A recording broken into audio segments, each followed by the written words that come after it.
Il-Partit Nazzjonalista se jibqa' impenjat li jaħdem favur setturi ekonomiċi ġodda u anke setturi eżistenti sabiex pajjiżna jissaħħaħ aktar minn qatt qabel. Dan intqal mill-kap tal-Partit Nazzjonalista Bernard Grech flimkien mal-kelliema trasport Adrian Delija u l-kelliema s-settur marittimu Ivan Castillo meta żaru l-kumpanija Focal Maritime fejn flimkien mal-ħaddiema ddiskutew l-importanza tas-settur marittimu f'pajjiżna. Bernard Grech fis-Sermonet News il-bżonn li pajjiżna jaħseb bis-serjetà li jagħti mbuttatura l quddiem għas-setturi kollha mod speċjali għal dak marittimu, qasam li għandu tant potenzjal. Is-settur marittimu għalina huwa dan it-tip ta' settur illi jista' jagħti ħafna iktar lill-pajjiż. Nafu anke minn studji li saru kemm hemm ħaddiema illi jaħdmu b'mod dirett jew indirett fis-settur marittimu u anki x'opportunitajiet kbar hemm anki għal prodott gross domestiku f'pajjiżna biex dan ikompli anka jiżdied. Kien fid-daw ta' dan li Bernard Grech wieħed li l-Partit Nazzjonalista se jkun qed jagħti l-opportunitajiet kollha li jeżistu biex jiġu indirizzati l-isfidi kollha.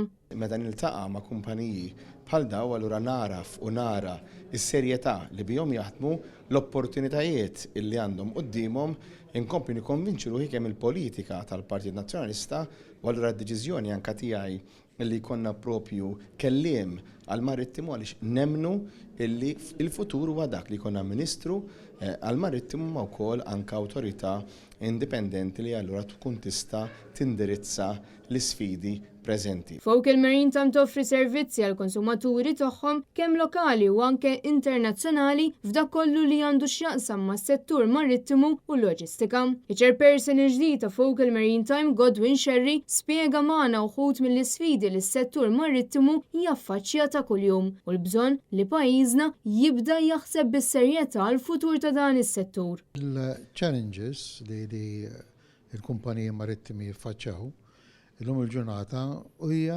waħda tal-kompetittività anke f'livell internazzjonali ġifieri u anke f'livell lokali f'dak li huwa manpower li training tan-nies din saret xi ħaġa li naħseb kull settur qiegħed jiffaċċja imma nixtiequ narawha bħala opportunità biex is-sistema edukattiva ta' Malta tibda anke tħarreġ nies f'dak li għandu x'jaqsam loġistika u servizzi marittimi.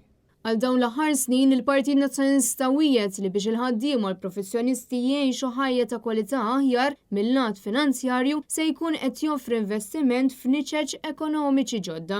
B'dan il-mod mhux biss jinħoloq ix-xogħol imma jinġib lejn Malta xogħol ta' kwalità aħjar, value added u pagi li jrendu.